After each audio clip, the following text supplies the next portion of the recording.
the News Channel 5 network. This is Open Line.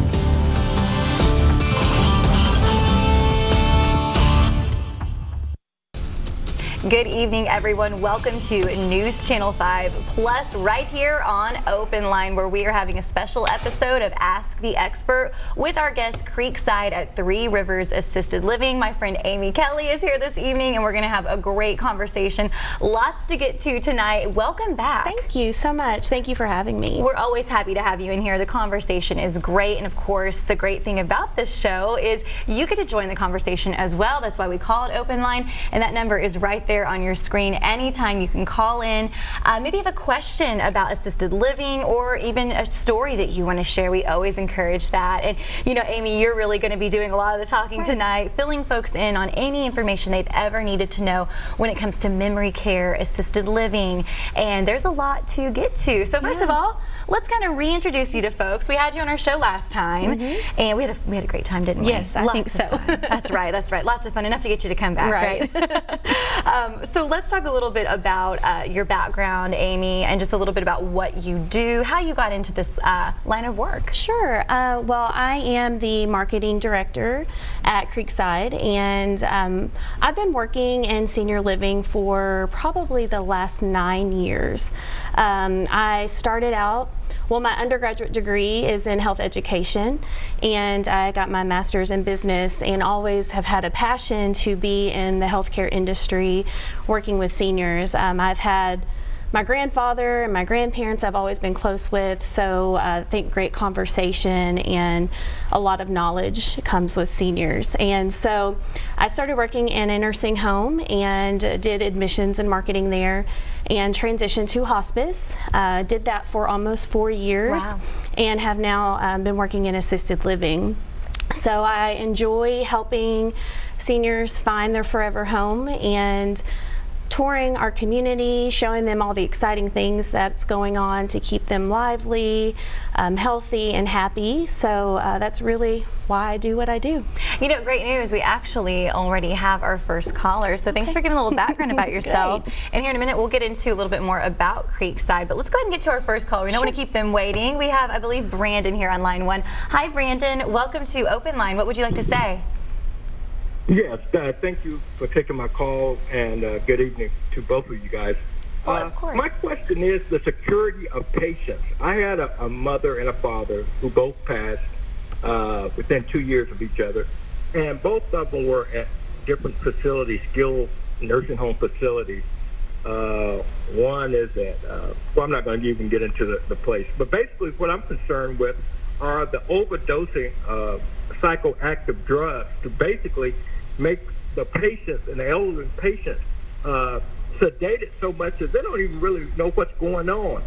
And basically, I think what I found out, they do that because a lack of staff at nighttime mostly, where instead of having somebody buzz you all the time, you give them these psychoactive pills, and basically it puts them under. So if they're laying in their own waste, they don't even realize it. And another thing I want to ask about is the safety of patients. We had a man that was by a girl and actually got her pregnant. I think it was out west. And then today I see a man in Arizona who did basically the same thing to this elderly woman. And I'm concerned why nursing home facilities don't have a mandatory cameras in the hallways, period. And that's what I want to ask you about. And I'll hang up and listen. You guys have a nice night. You have a great night as well. Thank you so much, Brandon. I appreciate you tuning in, first of all, and we really appreciate you calling in. That is a great question. You know, unfortunately, we do hear these kinds of stories. So, you know, I'll let you address this. You're our expert tonight. What would you like to say to Brandon's questions? Well, Brandon, I do apologize that you had that experience with your parents. Like I said, I've been in this industry for 9 years, and it hurts me to know that you didn't feel your mom and dad were safe, that overuse of medications. I know from my experience and in our communities, and especially in Tennessee, there are laws that heavily regulate antipsychotic medications, and so it is heavily regulated by physicians, and so it usually is a last resort only for those residents who truly need those medications. So I know in Creekside, we don't That's not our first resort. So usually anytime you look at a patient who has dementia, Alzheimer's, or something like that, and they're having behaviors or agitation, they're getting up at night, roaming the halls, things like that, there's usually an underlying reason as to why those things are occurring. So we really try to get to the root cause of why that's happening, whether it's, a lot of times it's pain related. They need someone to talk to. A lot of times you might see, you might go into a community and you'll see a resident saying, help, help, help, and really all they want is someone to talk to. They want you to acknowledge them. So I think that is the first step that we'd want to take before prescribing any medication to address those things. As far as security, it is a privacy issue to have cameras in the hallways. I know at Creekside we have cameras on the exterior of our building to monitor anyone coming in and out of the building. And but as far as in the hallways, it's not something that we typically do. But as far as our employees, we do extensive background checks. We do reoccurring background checks for those reasons, because if they're on any kind of registry, they've been fired from a community for anything like that, we would not hire. They're not hireable at our community. And that's something, you know, we'll get into a little bit more in depth later tonight too, talk about just really the extreme care that Creekside offers. And you know, we do hear those unfortunate stories in the news, or we even know someone personally, like our caller, that is unfortunately had bad experiences. And that's why we are so excited to have you all in tonight to talk about how you approach that differently. And things are, you know, Creekside a little different than what we hear. Right. You know, Yeah. so, Brandon, thank you so much for calling. We appreciate that. We actually have another caller. I believe we have Charles on line 1. Hi, Charles. Welcome to Open Line. What's your question? Right now we have an AWOL campaign going on, and everyone's saying build more low-income housing, get the homeless to come off the streets. My question is, once a lot of these homeless become of age and collect Social Security and qualify for Medicare, do we need more assisted living to get them off the streets because they can't live independently? All right, I'll let you take over that question. Sure. So assisted living is a private pay scenario. Unfortunately, there are some communities that partner with the Medicaid system. We call it a Choices program. Some are VA funded, where they'll give their Social Security check and then the VA may pay the rest. Unfortunately, there aren't a lot of those communities in the area. And as far as the homeless and getting them off the streets for assisted living, I think that is something that we could work on. I think there is a huge gap in the healthcare system where you have people who can afford it and you have people who can't afford it and they don't have anywhere to go.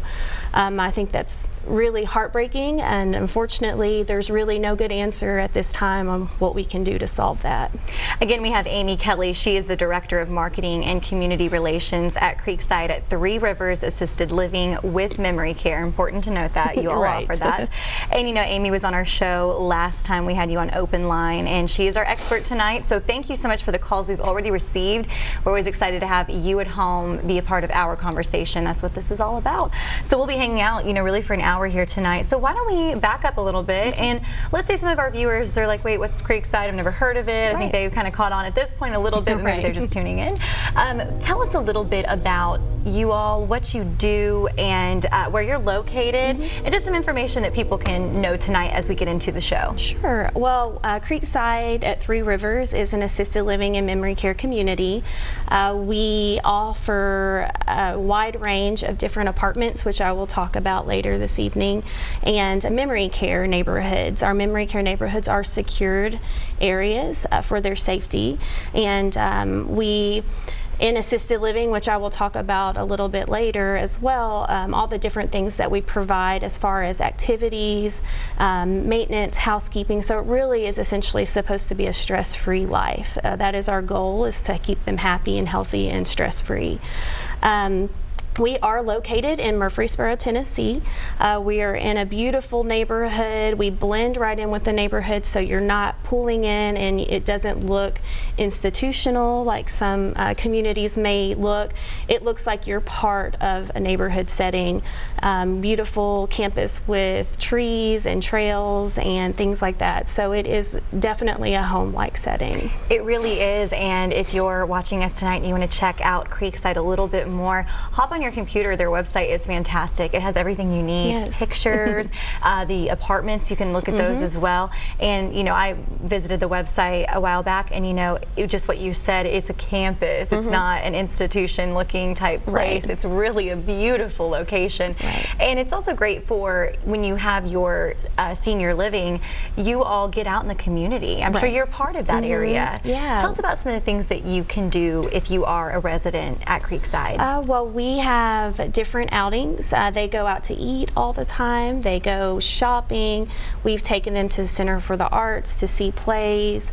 The great thing with our community is we allow our residents to meet with our leadership team and share the things that they would like to do. So we have an open door policy. We want them to tell us exactly what they want, when they want it, and they actually get to decide that. So we're open for suggestions from our residents. We are always sponsoring the Alzheimer's Walk in Murfreesboro. Our residents love to go to that and participate because we have so many residents there who have Alzheimer's. So we are very active in the community, helping support the residents of the community, providing education for the community to come in, as well as our residents. So they try to stay very active. Every time we've ever had you all on Open Line Creekside, you all have been so vigilant about saying, please give us a call, please, and also swing by. It's great to book an appointment, but you do encourage people to swing by. I do. I think it's very important to stop by for a tour, not to call, because you get a true sense of what the community is like. Nothing can be prepared. So I think it's great because you get to see what the residents are doing. Are they smiling? Do they look happy? Are they clean? Is the building clean? All of those things I think is important to see. And if you schedule a tour, those things can be fixed. So I always encourage to stop by. All right. Well, I tell you what, we're going to take a quick break, but keep it right here on News Channel 5 Plus with Open Line. Our guest from Creekside, Amy Kelly, joining me all night tonight. We'll be right back.